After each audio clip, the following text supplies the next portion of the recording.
Bonjour à tous, aujourd'hui on se retrouve avec MC Max. Il a été une star du rap en Chine, il a participé à l'émission Rap of China et il a rempli des salles avec des dizaines de milliers de personnes. Et aujourd'hui, il a accepté de nous raconter son histoire. Salut Max, Salut, comment ça va? ça va et toi? Ça va? On se connaît un petit peu, on avait fait une interview l'année dernière je crois, avec C'est le ça. média Jadis, où tu avais pu nous raconter ton parcours assez hors du commun. Et je voulais te réinviter aujourd'hui parce que c'était un format plutôt court. J'avais envie de prendre le temps de parler avec toi et d'en savoir un peu plus sur ce parcours atypique. Merci pour l'invitation. Ouais, je me disais ça tout à l'heure, je crois que ça fait 1 an et 1 semaine qu'on s'est vu, un truc comme ça, donc tu vois, une fois par an. C'est le Ouais. rendez-vous. Ouais. Avant de commencer à parler de ton parcours et notamment de la Chine, Mhm. déjà, est-ce que tu peux te présenter pour ceux qui ne te connaissent pas peut-être?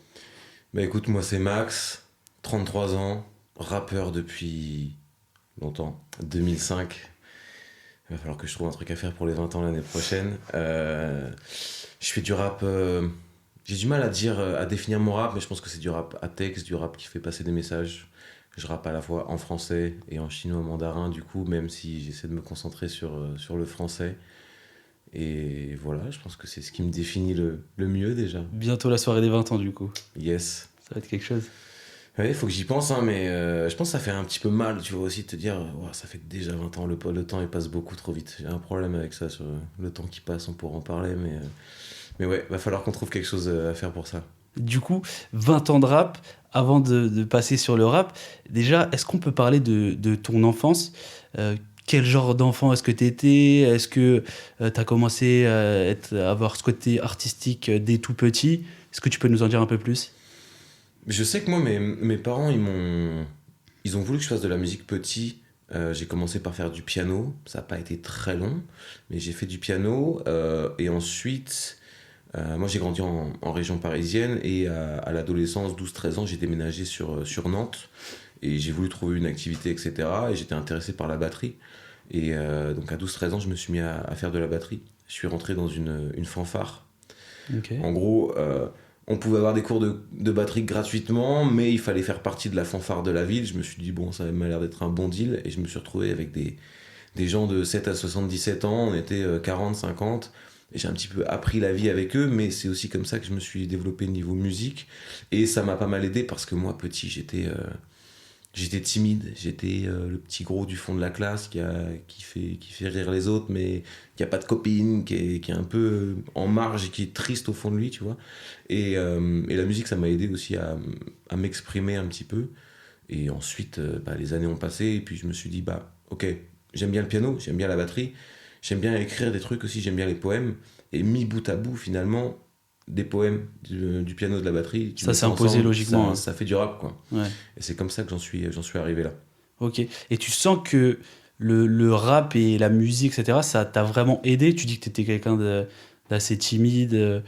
Ça t'a vraiment aidé? T'as pris confiance grâce à ça, à cet âge-là, ou pas encore à cet âge-là? Moi, ça m'aidait déjà en tant qu'auditeur. Le fait d'écouter du rap où il y avait des messages qui me parlaient, et je me disais, ok, grâce à la musique, on arrive à exprimer des choses qu'on peut peut-être pas exprimer dans la vraie vie. Et c'est vrai que moi, rien qu'en écrivant des textes, en écrivant des poèmes, ça me soulageait de faire ça. Donc j'aurais pu très bien rester à juste écrire des poèmes, mais je sentais que l'écriture, c'était un petit peu comme un exutoire. Ouais.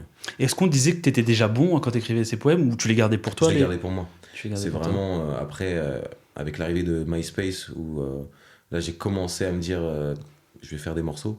Et mes premiers trucs, je me rappelle, je les ai postés sur MySpace, enregistrés chez moi avec un vieux micro, quand mes parents n'étaient pas là, parce que je voulais pas qu'ils soient au courant. Ok.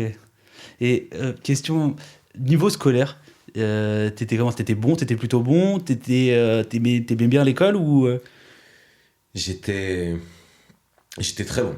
J'ai t'étais toujours bon. été premier de la classe, etc. Mais par contre, niveau comportement, horrible. Avertissement? Ouais, j'étais très insolent, mais un petit peu intouchable du coup, parce que j'étais aussi le premier. Et ça a duré tout au long de mes études, quoi. Même après en études supérieures, je continue à faire des conneries, etc. Mais par contre, en termes de résultats, c'était toujours là, et ça m'a toujours sauvé. Et collège, lycée, tu te voyais faire quoi? Est-ce que tu pensais même un jour être dans ce milieu artistique, ou tu pensais peut-être à quelque chose de plus classique? Collège, j'étais totalement perdu. Primaire, Bon, on te dit c'est quoi le métier de tes rêves, moi je voulais devenir magicien. Ça n'a pas duré Ça longtemps, va, j'étais petit, tu vois. Lycée, c'est là où j'ai commencé le rap.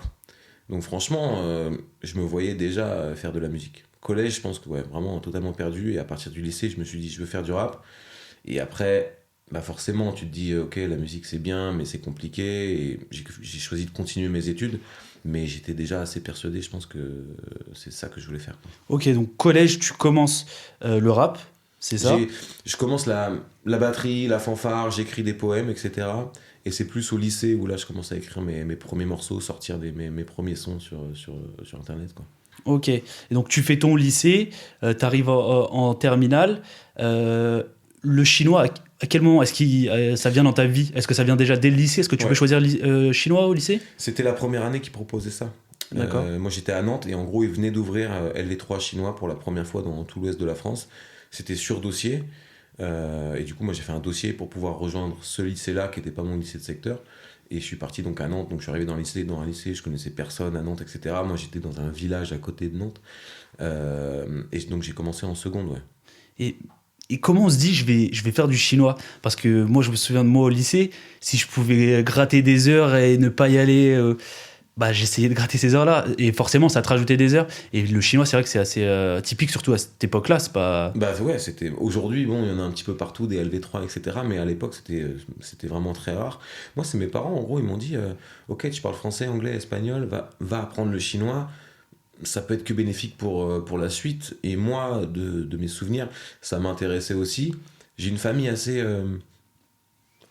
explosée un petit peu partout dans le monde. Tu vois, j'ai un oncle qui est parti vivre en Australie il y a 40 ans, qui s'est marié avec une chinoise d'Indonésie. J'ai un Ouais. oncle qui Tu vit nous en avais raconté Tunisie, sur Jadis, ça. etc. Donc, Ouais. j'ai une famille vraiment très, très, très ouverte sur le monde. Et je pense que ça m'a aussi impacté dans mes choix.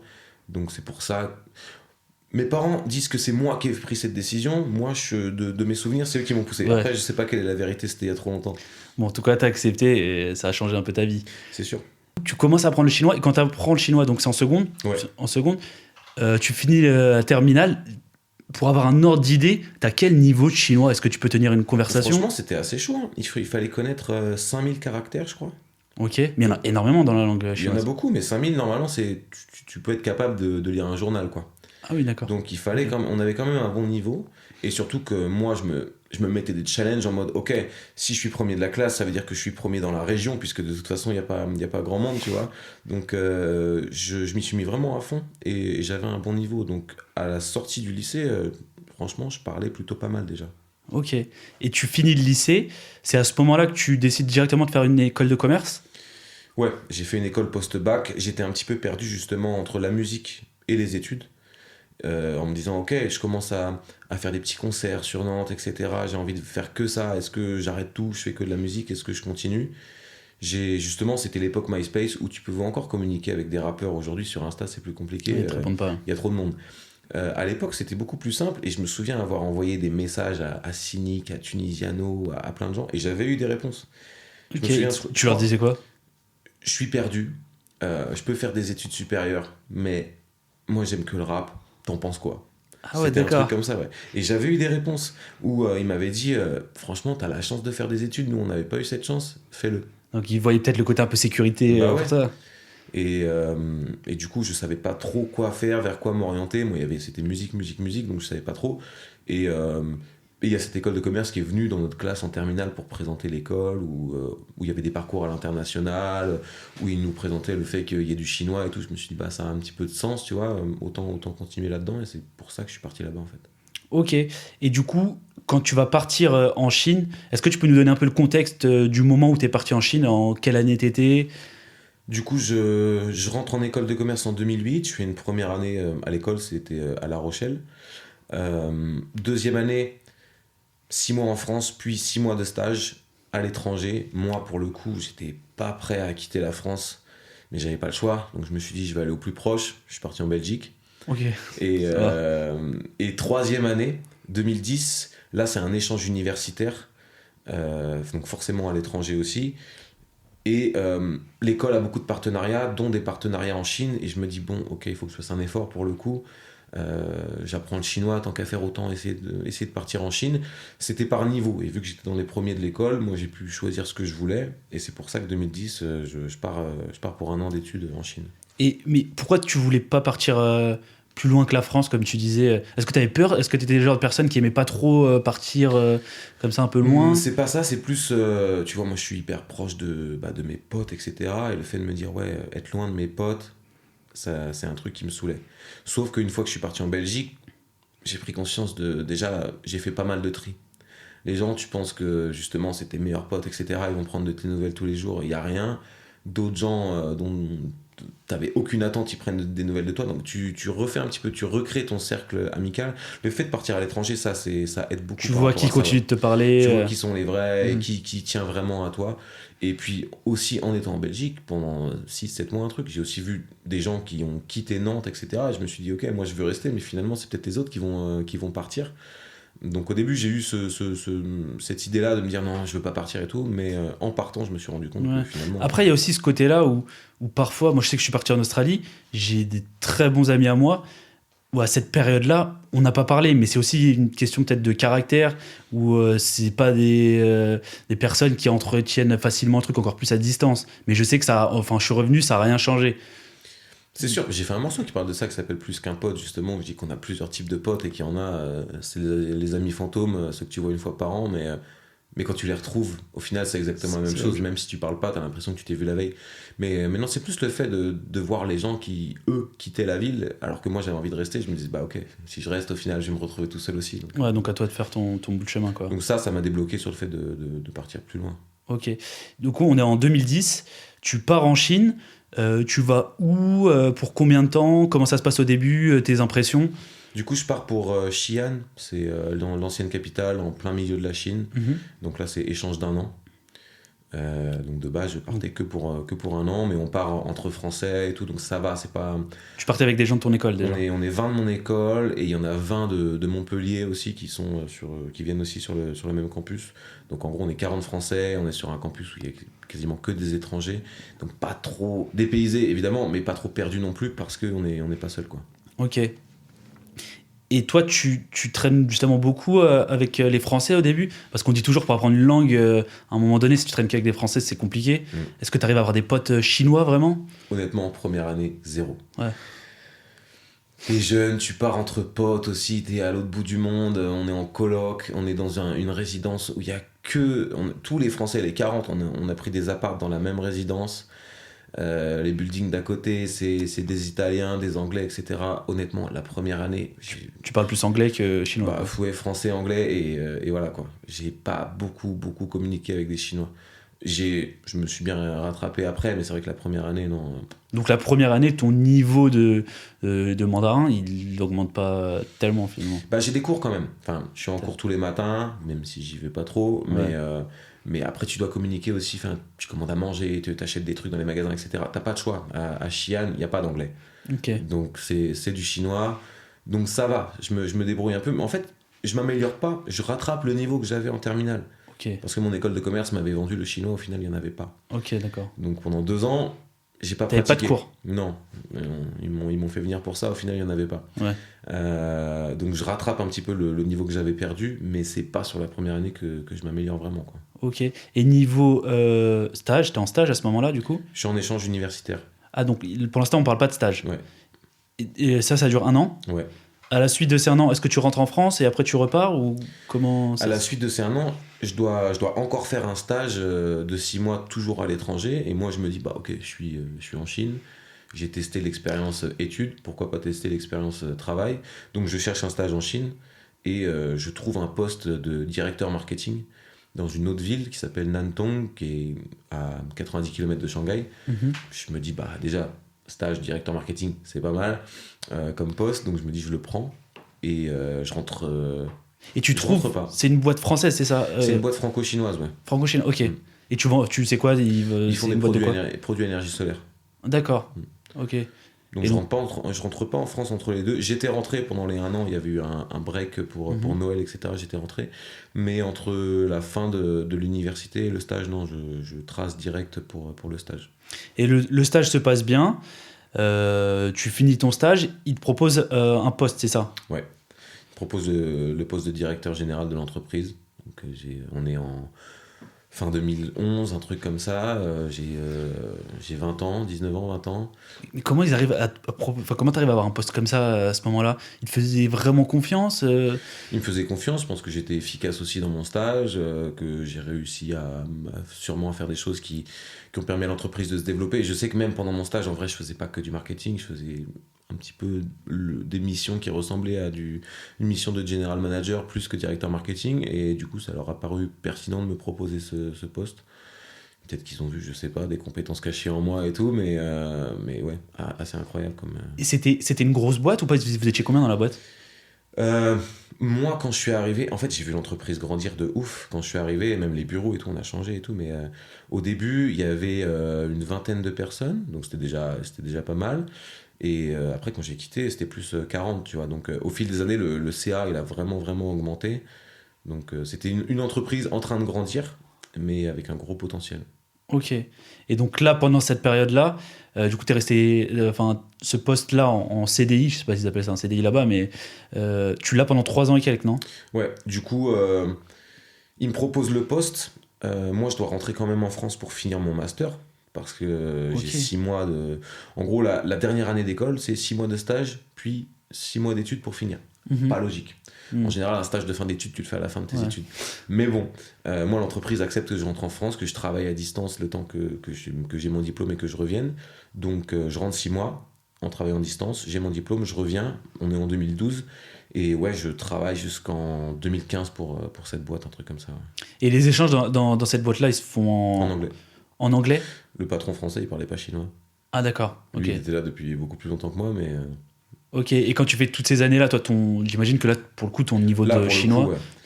Après mon année d'échange universitaire, où je sais très bien que j'ai fait n'importe quoi, j'ai parlé qu'en français ou en anglais avec tout le monde, je me dis, ok, là, je vais arriver en stage dans une ville où je vais être tout seul. Ok, il y a un patron français, mais on n'est pas potes, on se connaît pas, donc Hmm. entre nous, on va forcément communiquer en français, mais en dehors de ça, je me dis, j'ai envie de m'imprégner de la culture, j'ai envie de connaître les gens, j'ai envie de me sentir vraiment comme un local, et je m'entoure que de Chinois.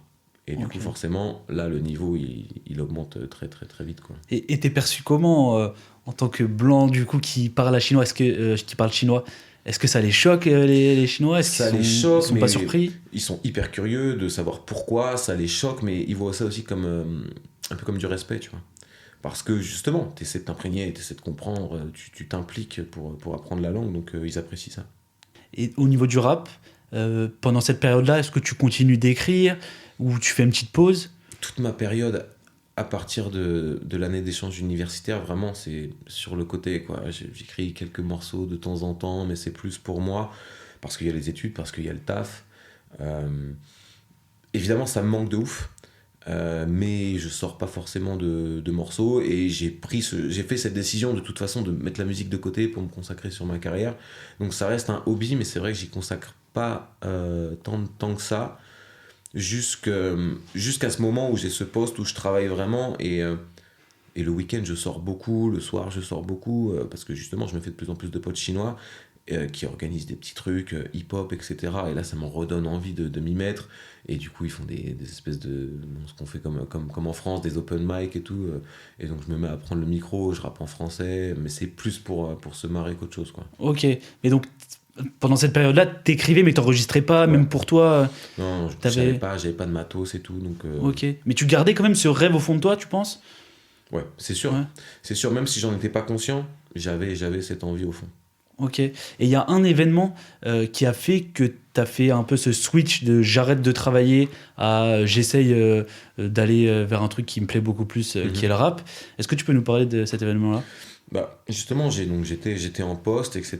Et moi, j'avais un logement de fonction, j'étais à 10-15 minutes de mon travail. Et un matin, je pars pour travailler, j'arrive à mi-chemin, il y a un feu rouge, etc. Je m'arrête pour attendre que le feu soit vert. Et il y a un Chinois à côté de moi, lui, il traverse, il regarde pas, il traverse, et boum, là, il y a un bus qui passe et qui éclate le mec. Et en gros, j'ai vu ce type mourir devant moi, et je sais pas, j'ai eu un choc intérieurement en me disant, mais waouh, ça aurait pu être moi. Traverser quand le bonhomme n'est pas vert, ça m'arrive souvent, donc ça aurait clairement pu être moi. Et je me suis pris une claque en me disant, mais ok, si ça avait été moi, est-ce que j'aurais été satisfait de tout ce que j'ai entrepris jusque-là? Parce que oui, ok, j'ai un bon taf, je gagne bien ma vie, je manage des équipes, j'ai un poste que j'aurais pas eu en France, mais est-ce que ça m'intéresse vraiment? Et je savais que la réponse était non. Tous les matins, je me levais et ça me faisait chier, tu vois. Me mettre en costume, me mettre du gel et tout. J'aime pas. Et C'était pas mon truc. t'aimais pas forcément ce que tu faisais, du coup, c'est... J'appréciais mon poste, mais l'industrie, enfin, en soi, me lever pour aller vendre des panneaux solaires, Ouais. c'était pas du tout mon truc. Je savais qu'au fond, mon truc, c'était la musique. Et du coup, j'ai eu comme un déclic en me disant, mais en fait, moi, j'ai qu'une seule vie, j'ai envie de faire ce que j'aime, me réveiller au quotidien juste pour faire des choses qui me plaisent. Donc, j'ai eu ce déclic-là, et du coup, j'ai décidé de tout quitter. Mais tu penses que t'avais besoin de ce déclic-là, entre Ouais, guillemets? c'est sûr. C'est sûr, parce que ça m'a permis justement de me rendre compte que finalement, non, c'est pas pour ça que j'étais fait, c'était pas pour ce type de vie-là que j'étais fait. Ok. Et du coup, t'arrives ce matin-là, t'arrives vraiment dans ta boîte et tu vas voir ton patron, tu lui dis j'arrête. J'arrive, je lui en parle. Et quand même, bon, je lui ai dit que je veux partir. C'est pas non plus mon dernier jour, tu vois, parce que bon, derrière, Oui, il y a quand même forcément. de la réflexion en mode j'ai combien sur mon compte? Est-ce que je peux me permettre de faire ça? Tu vois, il faut un minimum de réflexion. Mais ouais, ce jour-là, je suis arrivé au travail, je lui ai dit ce que je venais de voir, je lui ai dit ce que je venais de comprendre aussi, et que quoi qu'il en soit, c'était terminé, quoi. Il a bien réagi, il a Ouais. pas mal pris. Non, parce que lui aussi, il a travaillé avant. En gros, il avait un parcours assez similaire au mien. Il avait fait un stage en Chine où il avait eu un poste, etc. Il avait travaillé dans une entreprise jusqu'au jour où il s'était dit, mais non, mais moi j'ai envie de faire les choses pour moi-même. Lui, c'était une industrie qui lui plaisait. Donc il avait décidé de continuer dans la même industrie, sauf qu'il voulait se lancer lui-même et monter sa boîte à lui et avoir son bébé à lui. Donc il a compris. Il a compris parce qu'on avait. Enfin, il a fait ça aussi très très jeune. Et il s'est un peu reconnu en moi et il n'y avait pas de souci par rapport Ok. à ça. Quelque part, toi, t'as eu de la chance parce que t'as eu cet électrochoc-là. T'aimais pas forcément ton travail, mais toi, t'avais une passion à côté. Mhm. Alors que je pense qu'il y a plein de personnes qui vont travailler, qui ont ce sentiment-là et qui n'ont pas bah, cette chance et peut-être aussi ce courage de passer à autre chose. Je pense que tout. Ouais, le courage, je suis d'accord. Le courage, c'est hyper dur de l'avoir, de se dire, ok, je prends un risque de ouf, je vais tout quitter, qu'est-ce que je vais faire, est-ce que ça va fonctionner, etc. Mais je pense qu'au fond, tout le monde a ce truc-là qui lui plaît et qu'il aimerait faire au quotidien. C'est un concept, je sais pas si tu connais ce concept japonais de l'ikigai. C'est une chose que tu aimes, pour laquelle tu es doué, euh, dont le monde a besoin et pour laquelle tu peux être payé. Tu trouves ce truc-là qui englobe ces quatre aspects-là. Je pense que c'est marrant parce que j'avais une discussion avec ma copine il y a 2 jours pour trouver son ikigai. Et au final, on arrive à trouver des trucs en réfléchissant, en se posant. Tu vois, tu commences, ok, j'aime quoi? Est-ce que je suis doué pour ça, ça, ça? Et tu arrives au final à regrouper tes idées et à tomber sur quelque chose. Mais Mais tu penses que chacun a vraiment quelque franchement, chose en soi? c'est triste si on n'a pas ça. Mais je suis d'accord avec toi, je trouve ça triste aussi. Mais quand je discute avec des potes ou même de la famille, c'est vrai que parfois il y en a, en tout cas, ils n'arrivent pas à trouver ce truc-là. Je pense Et je pense que c'est pas facile pour certaines personnes. Ouais, mais je pense qu'au fond, tout le monde a ce truc-là. Après, ça peut mettre plus de temps pour le trouver. Peut-être que ça vient aussi au fil des années. Tu vois, tu te découvres une passion, un don, peut-être tardivement. Mais c'est jamais trop tard non plus. Je sais qu'il y a des gens, par exemple, à 40 ans, ils vont trouver leur ikigai, mais ils vont se dire, ouais, mais bon, j'ai mon taf, j'ai ma famille, machin, c'est trop tard. Mais c'est hyper triste de se dire que c'est trop tard. Ah, et de l'autre côté, ça se voit aussi beaucoup maintenant des personnes à 40 ans qui vont changer de travail aussi, qui vont faire des reconversions. Mhm. C'est trop bien en Bah soi. oui, de C'est ouf. trop bien. Parce qu'aujourd'hui, c'est beaucoup plus facile de. Je vois des métiers comme la cybersécurité, l'intelligence artificielle, etc. N'importe qui peut se former à tout âge, etc. Et tu peux avoir des reconversions incroyables. Donc, il faut pas se dire que c'est trop tard. J'ai fait un EP qui parle de ça, avec un titre Mieux vaut tard que jamais. Donc, en vrai, Hmm. je vois des gens qui m'écrivent des messages, qui me disent, ouais, grâce à cette chanson, j'ai taffé pendant 30 ans en tant que chauffeur routier. Grâce à ce morceau, j'ai sauté le Ah pas, bon? j'ai monté mon resto et tout. Ok, un vrai impact. Incroyable, incroyable. Franchement, ce genre de message, moi, je trouve ça tellement gratifiant et je me dis, ok, j'ai réussi à aider quelqu'un à changer de vie, c'est ouf. Ouais. Et même, je pense que t'as un exemple de par ton parcours. Parce que au final, t'as fait une école de commerce Ouais. et tu fais pas du tout, t'es pas du tout dans ce milieu-là. Ça, après, je trouve que les écoles de commerce, quand je regarde les gens de ma promo, ce qu'ils font, c'est tellement. Il y a tellement de trucs différents.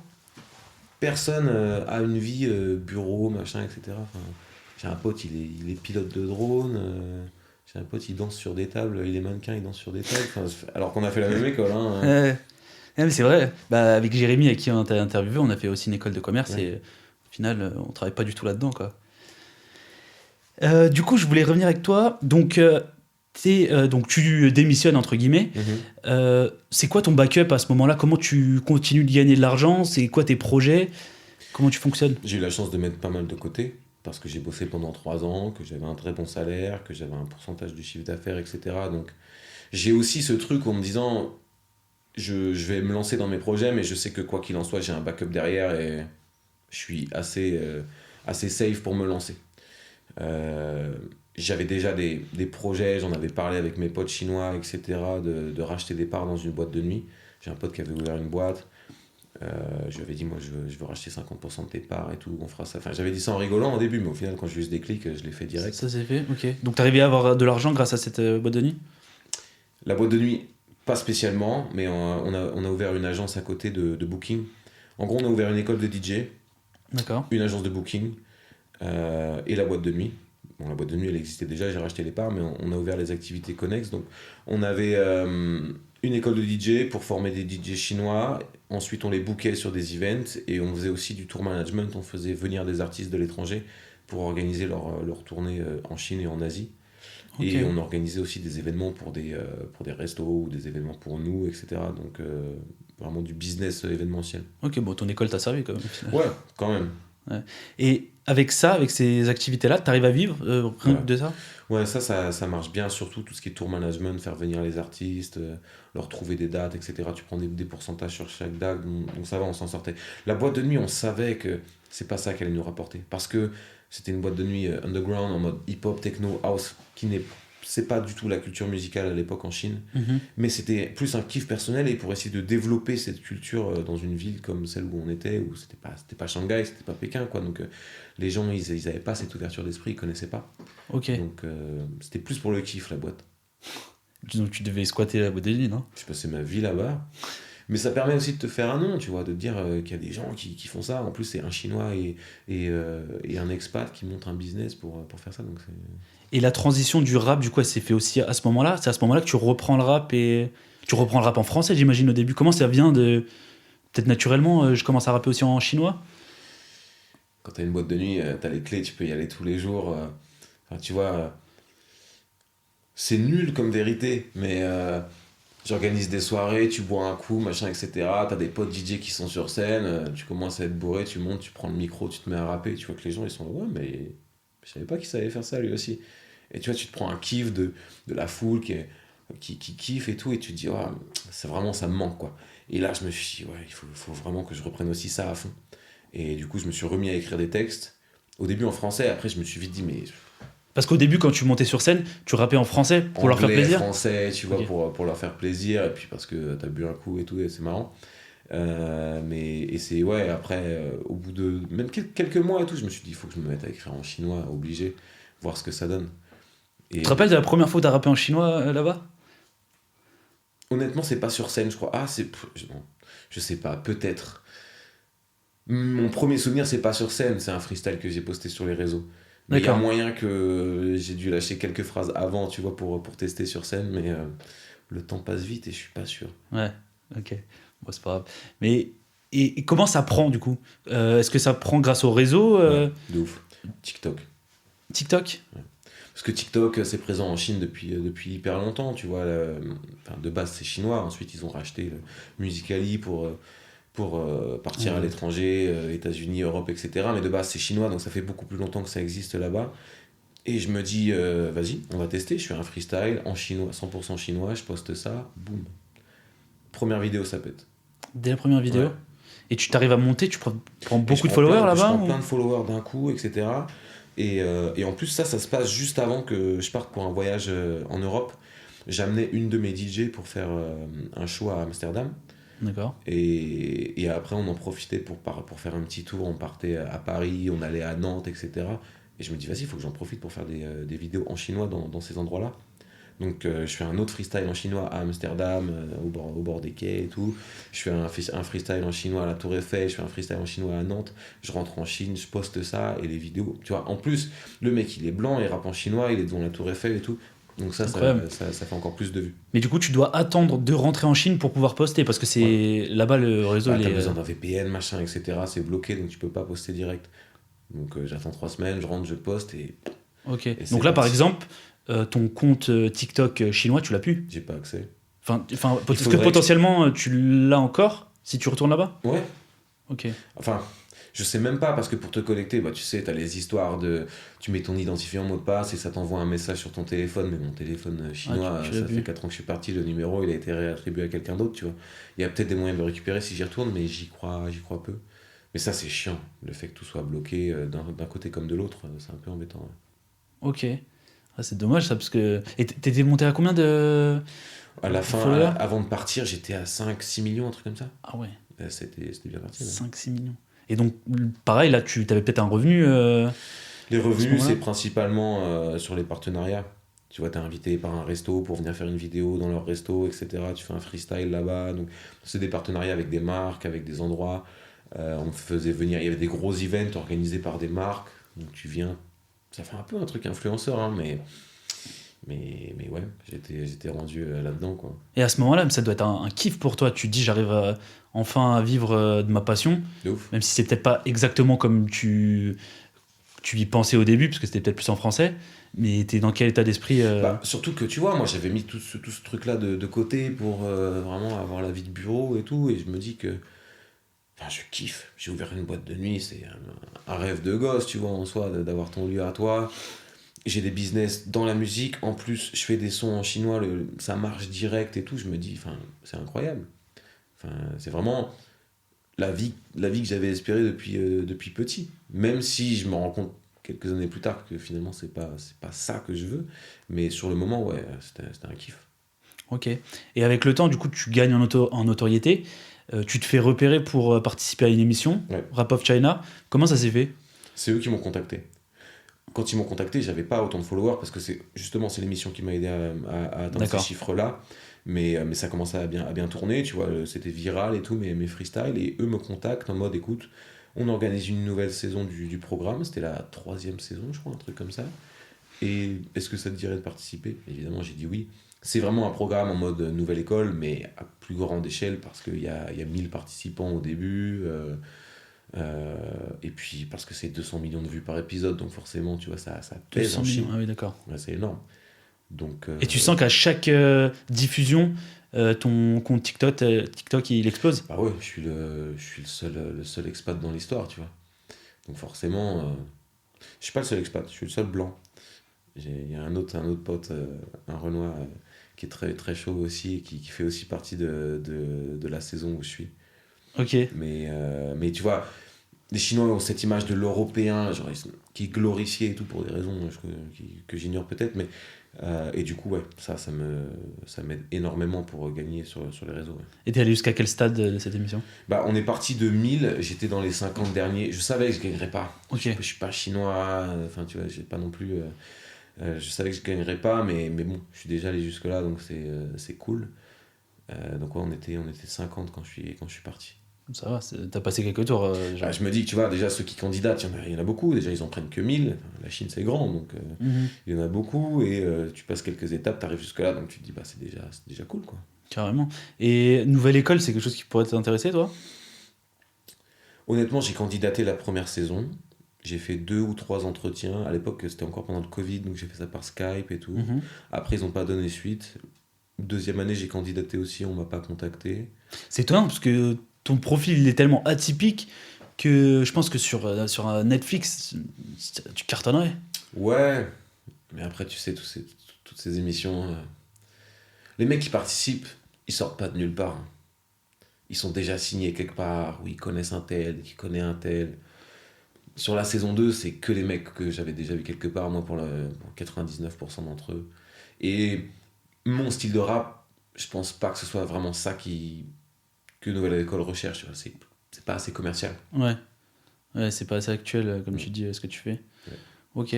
Et au niveau du rap chinois, quand t'es là-bas et que tu découvres un peu cet univers, j'imagine que c'est pas pareil, c'est pas forcément, ils ont pas les mêmes codes que nous. Tu peux nous dire comment ça se passe là-bas La culture du rap en Chine, c'est hyper récent. Justement, moi, quand j'ai commencé, en fait, c'était aussi un peu le début, quoi. Genre le hip-hop en Chine, ça arrive en 2014, 2015, un truc comme ça. Avant, il n'y donc ça en arrive avait tard. pas spécialement. Euh, donc il n'y a pas... ça se développe de plus en plus, mais dans les débuts, il n'y a pas de culture chinoise. C'est vraiment un copier-coller de ce qui se fait aux États-Unis, parce que les Chinois, ils utilisent des VPN, ils voient le rap américain, etc. Ok. Et ils reproduisent ça à leur façon, donc c'est très trap, bling-bling, c'est assez marrant, tu vois. Ok, il faut une espèce de copier-coller Ouais. des Américains. Rap à texte, pas énormément, il y en a quelques-uns, mais bah, voilà, on est en Chine, on peut pas dire ce qu'on veut non plus, sinon on risque de disparaître sans raison, tu Ouais. vois. Donc c'est très, ouais, non, c'est très commercial, très trap. Mais il n'y a pas une histoire du rap Franchement, chinois? il y a quelques rappeurs à l'ancienne et tout, dans les montagnes et tout, mais... Ouais, déjà ça c'est stylé. Ça, ouais, mais pour la plupart, non, c'est vraiment venu d'un copier-coller de la culture américaine. Et au niveau de tes premières scènes, les vraies scènes que tu fais, pour avoir un ordre d'idée, t'as réussi à faire quel genre de scène avec combien de personnes? Mes premières scènes, bah déjà, première scène, moi je commence dans mon club, et ensuite derrière, on m'invite dans des clubs commerciaux pour faire 2, 3 sons. Des clubs commerciaux, déjà ça monte vite, parce que les clubs c'est 10 000, 15 000 personnes dans les clubs. Ouais, d'accord. C'est pas la même taille de boîte de nuit, tu vois. C'est des 10 trucs 000, 15 000 personnes dans les Ouais. boîtes? C'est des machines de guerre. Les trucs, il y a 2000 employés et tout. Enfin, c'est déjà fou. Donc mes premières scènes, ouais, c'est des trucs comme ça. Après, je fais des petits concerts dans des lieux plus hip-hop, etc. Où t'es sur du 500, 1000 et tout. C'est plus raisonnable. Mais dès que tu passes sur un truc commercial, boum, ça explose. Je pense que la plus grosse La scène plus que t'as grosse fait. scène, c'est festival, c'est sûr. Et c'est entre 50 et 60 000. Après, Ah c'est ouais. pas que moi, tu vois. Genre, il y avait plein d'artistes invités. C'est un festival, tu vois. Ouais. Mais Et tu penses au niveau notoriété, si on pouvait transposer au rap français, t'équivaut à qui enfin, là-bas pour avoir. hyper dur. C'est En fait, dur. j'écoute tellement peu de rap que. Je saurais pas Ça, c'est dire. marrant, tu vois, j'écoute pas de musique. Mais donc, je sais pas vraiment quelle est la notoriété de chacun. Mais bon, j'imagine que si tu prends tu prends un gros festival parisien, qui est-ce qu'ils vont inviter? Et tu peux Ok, transposer d'accord. par rapport à ça. Mais disons que j'avais une notoriété où, clairement, en sortant dans la rue, on me On reconnaissait. te quoi. reconnaissait. Ok, et tu sens que ça a changé ta vie, ça, à ce moment-là? Est-ce que c'était devenu limite trop ou tu le vivais pas mal? Il y a des mo- ça, c'est pareil, tu vois, il y a du positif comme il y a du négatif. T'as des moments où t'as pas envie. Le dimanche, t'es en pyjama, tu vas acheter du PQ, t'as pas envie de faire des vidéos avec Ouais. les gens. Donc, ouais, ça a pu me gêner parce que t'as plus de vie privée. Après, tu sais que ça fait partie aussi du jeu, quoi. Tu peux pas te plaindre, en vrai. Ouais, c'est la vie Tu que t'as fais de choisie. l'argent, t'as la notoriété, les gens ils t'apprécient, ils te reconnaissent. Après, c'est vrai que je pense que les Chinois, ils ont parfois aussi, c'est sûr, ils ont moins de mal à venir vers toi. Quand t'es blanc, tu vas en Chine, même si t'es touriste, t'es n'importe qui, on te prend en photo. Ah bon? Mais ça, j'ai l'impression que c'est un peu un mythe où, par exemple, personne de noire qui va en Chine, ils vont être là, ils vont prendre les photos, ils vont le toucher. C'est vrai ce truc-là? Ouais. Ah bon? Moi, ma première année en Chine, je suis parti dans un village avec des potes noirs. Les Chinois, ils leur frottaient la peau pour voir si ça partait. Ah ouais. Putain. C'est choquant. Hein. Mais c'est dire à quel point ils ont jamais vu. Ouais, c'est mais sauf que incroyable. je sais pas, moi je me dis la première fois que j'ai vu un chinois, je l'ai pas pris en photo quoi. Mais là-bas non, t'es personne, on te prend en photo tout le temps, tout le temps, tout le temps. Donc si t'y vas pour une semaine, c'est marrant, t'as l'impression que t'es une star et tout. Mais quand Ouais. tu vis là-bas pendant hyper longtemps, tu te dis mais arrêtez quoi. Mhm. Enfin surtout quand t'es personne, quand t'es connu, je veux bien, tu vois, mais quand t'es personne c'est chiant. Ouais, et je sais pas si tu peux en parler ou pas, ou si tu veux en parler, mais niveau rémunération, au niveau musique là-bas, qu'est-ce que ça te rapporte? Est-ce que tu as des chiffres hein, pour avoir un ordre d'idée vu que. Franchement sur des trucs commerciaux c'est assez indécent. Euh, Ça peut payer énormément. Tu vois, tu peux prendre 30 000 euros pour aller faire une vidéo dans un restaurant. Quoi. 30 000 euros, ça c'est pour le restaurant? Ouais. Bon, c'est Ok. pas tous, tu vois, t'as des restaurants de tailles différentes, échelles différentes, mais ça m'est arrivé de prendre ça. Ouais. Ok, un festival, ça peut monter Les sur combien? festivals, c'est un peu comme en France, hein, tu vois, ça paye pas spécialement beaucoup. Ok, T'es c'est plus plus pour. rémunéré sur un concert que sur un festival parce qu'il y a plus d'artistes, ça t'aide aussi en termes de renommée, etc. Oui, ça Les t'aide à festivals, gagner en visibilité. c'est pas ça qui paye le plus. Mais après, moi, j'avais des résidences. En gros, sur les 2 dernières années, j'étais engagé pour travailler dans des clubs pendant 3 mois, par exemple. 3 mois, 6 mois, j'étais sur scène tous les soirs. Et au bout de 3 mois, je déménageais, j'allais dans une autre ville, je faisais une résidence dans un autre club. Et là, pareil, tu vois, ils me payaient pour être sur scène, genre, je sais pas, 20 minutes par jour, 2 fois par semaine. Ils te payent l'appart, je sais pas, 5 000 6 000 euros par mois juste pour être sur scène 40 minutes. Et en plus, ils t'autorisent à partir faire des shows ailleurs, à droite, à gauche. Donc là, j'étais booké pour des concerts en mode one shot. Et là, ça payait pas mal. T'arrives à mettre de côté à ce moment-là, genre, pour... Ou tu flambes? Franchement, quand t'arrives à accéder à un niveau de vie comme ça que t'as pas eu avant, c'est hyper compliqué de pas flamber. Ouais. Les gens qui me disent, ouais, si je gagne au loto, je mets tout de côté et tout. C'est difficile. C'est compliqué. Tu gagnes 10 millions, ton premier million, en vrai, tu vas te faire, plaisir, t'es obligé. Tu vas pas, je sais pas, tu gagnes 2000 balles par mois, tu gagnes 10 millions d'un coup, tu vas me dire, ouais, non, je mets tout et je touche à rien. Impossible. C'est dur. Donc au début, ouais, j'ai pas mal dépensé. J'étais dans une optique, plus je gagne, plus je dépense. Évidemment, après, t'as des regrets, des soirées, tu te dis, mais pourquoi j'ai fait ça, mais derrière, tu te dis, ok, je me suis fait kiffer, je me suis fait plaisir. Encore une fois, t'as cette idée de j'ai qu'une seule vie, il faut profiter. Évidemment, j'ai économisé aussi après, même si y a eu des événements qui ont fait que j'ai pas mal économisé et que j'ai prêté de l'argent à quelqu'un qui me l'a... T'as mis à l'envers ? Qui me l'a mis à l'envers, presque juste avant de partir de Chine. Ok. Ça, c'était un petit peu chiant. Ouais. Mais et quand tu repenses à cette époque-là, et peut-être même à ce moment-là, est-ce que tu avais conscience de vivre quelque chose d'extraordinaire ? Bah ouais,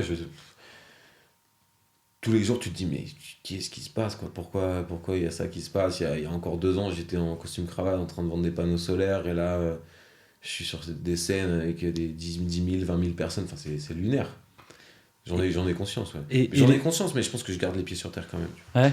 Et au niveau de tes potes en France et tout, tu leur dis ouais, mais c'est la notoriété que t'as. C'est hyper dur d'expliquer ce que t'es en train de vivre parce que t'es à l'autre bout du monde. En plus, les réseaux sociaux, c'est pas les mêmes, les machins. Donc quelque part, t'as même pas de preuves en fait. Personne peut voir ce qui se passe. Tu vois, t'envoies des vidéos de temps en temps, ils me disent, ouais, mais c'est incroyable et tout.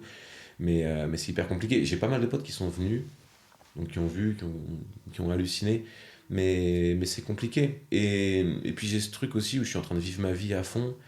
Et c'est vrai que je prends pas trop de nouvelles non plus de mes potes, ni de ma famille à l'époque d'ailleurs. Ouais. Ah, tu te retrouves à faire ça, toi ? J'appelle mes parents 1 fois par mois. J'ai changé, je me suis amélioré. Mais c'est vrai que sur le moment, c'était pas terrible. Mm-hmm. Ok. J'ai noté dans ta bio sur YouTube, tu as marqué MC Max raconte avec beaucoup de sincérité la déception d'être connu au texte inconnu. Désormais, il veut être écouté pour ces textes. Ouais. C'était quoi, du coup, ton sentiment par rapport à la musique là-bas ? Bah, tu vois, au bout de quelques années à me dire, ok, ça marche, je vis de ma musique, machin, etc. Surtout sur la dernière année, je commence à me dire, mais est-ce que je suis légitime ? Si j'avais été chinois, est-ce que j'aurais eu tout ça ? Et je sais très bien que la réponse, c'est non. Et je me dis, mais moi, de base, je fais du rap parce que j'ai des choses à dire, des messages à faire passer, je vois ça comme un exutoire. Alors, de un, je suis un petit peu bloqué et bridé parce que je peux pas dire tout ce que je veux. Et en plus, les Chinois, j'ai l'impression qu'ils en ont rien à faire de ce que je raconte dans mes textes. Okay. Et moi, c'est pas ça que je veux. Donc, je me sens plus trop légitime et je me dis, mais moi, ce que je veux, c'est vraiment faire du rap où les gens apprécient mes messages, où je les aide en soi, tu vois. Et donc, c'est vrai que je me dis, je veux pas être connu, je veux être reconnu pour ce que je fais. Mmh. Et ça devait être d'autant plus frustrant, vu que toi, t'es quelqu'un qui, depuis le début, tu fais du rap conscient. Et d'être connu, du coup, de cette manière-là, au début, tu le vivais bien, peut-être parce que c'était nouveau et tout, et rapidement, t'as eu un peu cette lassitude ou... Ouais, après, mes textes, c'était pas non plus du commercial, tu vois, je parlais d'amour, c'était des messages à propos de la vie de tous les jours et tout. Je me suis toujours dit que j'écrivais d'abord pour moi, tu vois, je préfère que tant que ça me plaît à moi, c'est ça qui m'importe le plus, mais c'est vrai que quand tu vois qu'en face, ils s'en foutent, c'est difficile de te dire, mais c'est chiant, au final, je suis sur scène, mais je me fais plaisir à moi, mais eux, ils en ont rien à faire. Donc... T'étais un peu, si on peut dire ça comme ça, cette image de bête de foire. C'est clairement ça. J'ai un morceau où j'en parle. Je dis, telle une bête de foire, un animal en cage. Longtemps sans même le voir, j'étais mon propre otage, tu vois. Donc, je m'en suis pas rendu compte. J'ai mis du temps à me rendre compte de ça. Ouais. Et une fois que tu t'en rends compte, c'est ça qui fait que tu décides de partir, comme je me dis, il est temps de partir et tout, etc. Après, c'est dur. T'as une vie, tu vis bien ta vie, etc. t'es sur scène tous les soirs, machin, donc c'est compliqué. Donc je me dis, cette année ou dans les mois à venir, etc., il va falloir que je parte. On est à quel moment là quand tu dis ça? On est en 2019.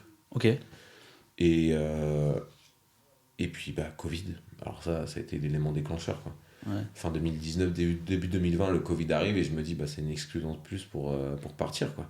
J'ai pas envie de mourir sur place, donc on va essayer d'avancer la date de départ, quoi. Ok, donc là tu décides. Puis ça doit être dur parce que t'abandonnes en même temps tout ce confort. Ce confort et puis la vie que t'as construit, tu vois. Enfin, moi, souvent, même aujourd'hui, les gens ils me disent, mais toi, t'es d'où? Hyper compliqué. J'ai grandi en banlieue parisienne, à 12 ans, j'ai déménagé à Nantes, à 16 ans, je suis parti à La Rochelle, à 18 ans, je suis parti en Chine, je suis revenu à 30 ans. Pour moi, de 18 à 30 ans, c'est là où tu te construis. Je me suis marié en Chine, j'ai divorcé en Chine. Tu t'es marié là-bas? Ouais. Ah bon? Je me suis marié, j'ai divorcé, j'ai monté des business et tout. Et je me suis surtout fait des potes. Et je pense que quand t'as cet âge-là, dans la vingtaine, c'est là où tu te fais des potes qui vont rester tes potes à vie, tu vois. Et te dire, je vais devoir quitter tout ça, c'est compliqué aussi, ouais. Surtout que j'ai même pas pu leur dire au revoir, parce que c'était le Covid et tout. Et t'avais pas le droit de voyager entre les différentes villes, t'avais le droit d'aller à l'aéroport et de partir, quoi. Donc je suis parti un petit peu comme un voleur, hein. Et c'était pas encore le moment où tu pouvais même plus prendre l'avion? Non, c'était juste avant, ouais. D'accord. Ok. Donc tu rentres en France. Je rentre en Pologne. Enfin, je vais en Pologne. Tu vas en Pologne. Pourquoi tu vas en Pologne? Parce que j'étais pas prêt à rentrer en France. Ah oui, d'accord. Pour moi, je me disais, ouais, non, j'ai plus envie d'être en France et tout encore à l'époque. Et j'ai des potes chinois justement qui vivent en Pologne depuis 4-5 ans. Et ils me disent, vas-y, viens nous rejoindre, c'est cool et tout. Et je me dis, bon, pourquoi pas. Et je pars vivre à Varsovie. Et c'est quoi le plan à ce moment-là? Est-ce que tu veux continuer la musique? Franchement, le plan, c'est la musique redevient un hobby. Ok, donc tu le repasses au second plan. Je reprends une vie stable et tout. Au fond, peut-être que j'y crois, mais ça m'étonne. Mais je pense que non. Au fond de moi, j'y crois pas, mais j'essaie de me dire ça, quoi. Donc je pars là-bas, ils ont une entreprise qui fait du CBD. Ils me disent, viens, on te donne un poste dans la boîte et tout. Je me dis, vas-y, c'est parti. Et du coup, je pars vivre là-bas. Ok, et donc tu reprends un travail classique, quoi. Ouais, pendant 10 jours. Ok. Au bout de 10 jours, en vrai, ils me la font à l'envers. En mode, ouais, tu sais, Covid qui arrive et tout, on va pas pouvoir te garder. Je viens de faire 10 000 km pour vous rejoindre, les mecs, sinon tout va bien. Donc au bout de 10-15 jours, je me retrouve sans rien. Ok, donc tu te dis ça va être compliqué. Je me dis que ça va être compliqué, je sais pas trop ce que je vais faire, etc. En même temps, je viens d'arriver en Europe et je vois que les gens ils se rendent pas du tout compte que le Covid arrive. Ils me disent, ouais, ça va, c'est juste une grippe et tout. Je suis là, mais moi je viens de vivre ça pendant 3 mois, c'est pas une grippe. J'ai besoin de raconter ce que je viens de vivre et du coup, je décide de faire un morceau pour raconter ce que je viens de vivre, mais en français cette fois-ci. Ouais. Et je sors ce truc-là sur les plateformes. Et ce qui se passe, c'est que le truc explose. D'accord, et à ce moment-là, sur les plateformes, t'as personne. J'ai rien. Parce que tu viens de les Je viens télécharger. d'arriver, j'ai personne, quoi. Je Ok. viens de créer Facebook, Insta et tout. Il y a mes potes qui me suivent, quoi, il y a 10 ans, quoi. Ça te fait pas mal, ça, de repartir à zéro? C'est dur. Quand t'as eu 5 millions, tu dirais. C'est hyper dur. Et du coup, je poste ce truc sur Facebook. Boum, explosion. Et du coup, je me dis, putain, encore un signe, encore un déclic. Je viens de quitter la Chine en me disant, vas-y, je mets le rap de côté, je sors un son, le truc il pète. Peut-être que finalement, je suis fait que pour ça. Donc j'enchaîne, je sors d'autres morceaux. Je vois qu'il y a une communauté qui grandit, les gens ils apprécient et tout. Là, on m'invite pour venir faire la première partie de SCH. Je suis en Pologne, c'est en France, donc même on me paye les billets d'avion et tout. Je me dis, ouais, c'est cool. Planète Rap, ils me contactent, ils me disent, vas-y, viens. Donc je fais un Planète Rap et tout. Et donc je vois que, on va dire, que la sauce elle prend et que peut-être qu'il y a peut-être un truc à jouer. Et du coup, j'avance comme ça. Comme si c'était ton destin, finalement. Ouais. Bon, après, il faut quand même que je vive, tu vois. Donc, par hasard, je retrouve un autre pote qui était en école avec moi. Je le retrouve à Varsovie. Je savais même pas qu'il habitait en Pologne. Lui me donne un taf. Ok. Parce qu'il bosse dans une boîte de jeux vidéo et tout. Il recherche quelqu'un dans le marketing. Donc, j'ai un taf. Je fais ma musique à côté. En plus, je suis à mi-temps et tout. Donc, je fais ma musique à côté. Et quand je vois que ça commence à vraiment marcher, entre guillemets, mais une communauté grandit et tout, je sors mon premier projet, mon premier EP 8 titres, campagne de financement, les gens ils soutiennent et tout. Je me dis, vas-y, il faut que je rentre en France parce qu'il y a un truc qui est en train de se passer. Donc je fais 1 an et demi en Pologne, un truc comme ça quand même. Et fin 2021, je me dis, vas-y, je rentre en France et j'essaie de vraiment faire que de la musique et faire en sorte que ça fonctionne en France, quoi. Et depuis que tu es rentré en France, comment. C'est quoi les projets? Comment tu t'essayes de développer ta musique? Est-ce que ça prend comme tu veux? Bah, je rentre en France en me disant ok vas-y on va essayer de tout faire pour que ça marche, donc il faut que je m'installe sur Paris parce que voilà, tout le monde le sait dans la musique, soit t'es à Marseille, soit t'es à Paris, si t'es ailleurs ça va être beaucoup plus compliqué, c'est faisable hein, mais c'est beaucoup plus compliqué. Je m'installe sur Paris, je me dis il va falloir que je gagne ma vie, qu'est-ce que je fais? Je me monte en auto-entrepreneur, je me dis qu'est-ce que je sais faire? Je sais faire des sites internet parce que quand j'ai monté mes premiers business, ma boîte de nuit, l'école de DJ, j'avais pas forcément beaucoup de fonds. Mhm. Plutôt que de payer des gens pour faire des sites, j'ai appris comme ça par moi-même à les faire. Donc j'ai fait un premier site pour moi, un deuxième site, après j'ai fait des sites pour des potes. Et j'ai développé des compétences et je me dis, en vrai, au fil des années, je suis plutôt pas mal, vas-y, je vais faire des sites, comme ça je paye mon loyer, je paye ma bouffe, et à côté je fais que de la musique. J'ai cette liberté, je veux absolument pas reprendre un taf. Ça, je C'est sais, dur de revenir à impossible. une vie Pour normale. moi, Hein. franchement, c'est impossible de me remettre à travailler pour quelqu'un. Quand tu as monté tes business, que tu as galéré et tout, et que tu as été ton propre boss, quand c'est tes propres projets, impossible de retravailler pour quelqu'un. C'est ça. Et quand tu as commencé à gagner de l'argent aussi. Bah oui. Donc, donc je me dis, ok, je préfère cette indépendance, même si c'est plus galère, mais au moins j'ai plus de temps, plus de liberté, je pourrais faire de la musique. Et du coup, je commence comme ça. Ok. Ok. Et du coup, ta particularité, c'est quand même de rapper en chinois aussi. Tu te retrouves à rapper en chinois, à faire des freestyles sur Internet. Mais grâce à cette particularité-là, tu pètes. Tu te dis pas, je vais peut-être redevenir cette bête de foire. Hyper compliqué en fait. Tu vois, quand on m'invite pour. Enfin, quand je me dis, vas-y, je veux me remettre à rapper en français, je veux plus rapper en chinois parce que justement, je veux qu'on m'apprécie pour mes messages. Si je rappe en chinois, personne ne va comprendre. Donc non. Sauf que quand je me retrouve invité sur Planet Rap, je me dis, ok, c'est peut-être la seule fois où je vais y aller. C'est une chance en or. Si j'arrive et que je fais un texte du rap à l'ancienne en français, ok, il y a quelques personnes qui vont apprécier, qui vont voir la vidéo. Si je rappe en chinois, même juste un couplet, ça va forcément attirer plus de gens. J'ai fait une école de commerce quand même. Oui. Je réfléchis. Tu sais comment te vendre. Voilà, je réfléchis un peu commercialement et je me dis je vais faire un couplet en chinois. Sauf qu'au final, c'est ça qui ressort. Le titre de la vidéo, il rappe en chinois et choque Leto et Hamza. Il y a 4 phrases dans le truc. Hein. Sauf que on me colle cette étiquette-là. Et je me dis, ça a marché. Et derrière, quand on m'invite sur un Move ou dans des tournages avec des youtubeurs, je me dis, je sais qu'ils m'invitent pour ça. Donc, je me dis, bah. Il faut que tu joues avec ça. C'est ça, au début, je me dis, j'ai le cul entre deux chaises en mode, je veux plus qu'on m'associe aux Chinois, mais d'un autre côté, je suis le seul à savoir faire ça. Chaque rappeur, son rêve, c'est de trouver un truc unique qui le différencie. Moi, je l'ai. Donc, autant en jouer. Et maintenant, je suis hyper ok par rapport à ça. Je me dis, vas-y, j'en joue, enfin, je m'en sers. Les gens, ils peuvent me découvrir par rapport à ça, parce que je sais que les médias, ça va plus les intéresser, donc je vais l'utiliser. Et ensuite, derrière, ils vont venir creuser pour voir ce que je fais d'autre. Si ça leur a plu, ils vont venir voir ce que je fais d'autre. Et ceux qui vont rester, au final, c'est ceux qui aiment vraiment tes textes. Oui, c'est sûr. Ok. Il y a le côté folklore et tout de la découverte, mais derrière, s'ils apprécient, c'est pour les textes, c'est sûr. Ok. Mais quelque part, tu as fait la paix avec toi-même dans le sens où tu as accepté ta particularité. Ouais. Oui, après, bon, c'est vrai que quand on me pose des questions, etc., on en revient toujours à la Chine et moins au reste, mais je sais que ça fait partie de mon identité, ça fait partie de ma vie et tout, et maintenant je suis plutôt ok avec ça. Ouais. Ok. Et c'est quoi tes prochains projets du coup là? Là, je bosse sur un nouvel album. J'ai sorti 2 EP du coup depuis mon retour en Europe. Un projet 8 titres, un projet 9 titres l'année dernière. C'est même plus des EP en soi, c'est des mini-albums. Des EP normalement c'est 3-4. Mais pour moi, un album, si c'est moins de 15, ça va pas. J'ai du mal avec les artistes qui sortent des albums de 10-11 titres. À l'époque, c'était pas. T'es la vieille génération. Ouais, voilà, moi j'ai grandi avec des trucs 15 titres, 20 titres, tu vois. Donc là, je me suis dit, vas-y, prochain projet, album. Normalement, ce sera ça. Ou ce sera peut-être 2 EP, on verra. Mais en tout cas, il y aura beaucoup de titres. Fin 2024, je me presse jamais. Moi, je prends du temps pour écrire. Je vais être à 100% satisfait de mes titres. J'en ai déjà terminé pas mal, donc je suis content. Donc voilà, prochain truc, c'est ça. Et puis défendre les morceaux existants sur scène. J'ai mon premier festival là, cette année, donc je suis content. Tu seras où? En Vendée, c'est un festival qui s'appelle Ramène ton flow, donc où je partage la tête d'affiche avec Sniper, avec Xaler, Fanny Poli, enfin que des artistes que j'écoute depuis longtemps, donc Donc je suis content. Je me dis qu'en 2 ans, j'ai mes premières dates en festival, donc c'est cool. Ouais. C'est trop bien, tu sens que ça se met en place petit Ouais. à petit.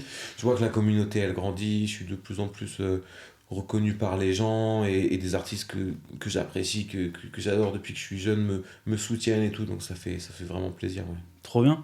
Et du coup, qu'est-ce qu'on peut te souhaiter pour la suite? Et ben que je puisse arrêter de faire des sites WordPress et ne faire que de la musique. Non, mais moi, ce que je veux, c'est pouvoir me lever au quotidien pour faire ce que j'aime, encore une fois. Donc, je suis pas quelqu'un qui rêve de faire des millions, de machin, je m'en fous. Moi, je veux juste vivre de ma passion et ne faire que ça. Donc, ce qu'on peut me souhaiter, c'est que ça continue De d'avancer continuer et comme ça. et que ça fonctionne. Ouais. Ok, bah trop bien.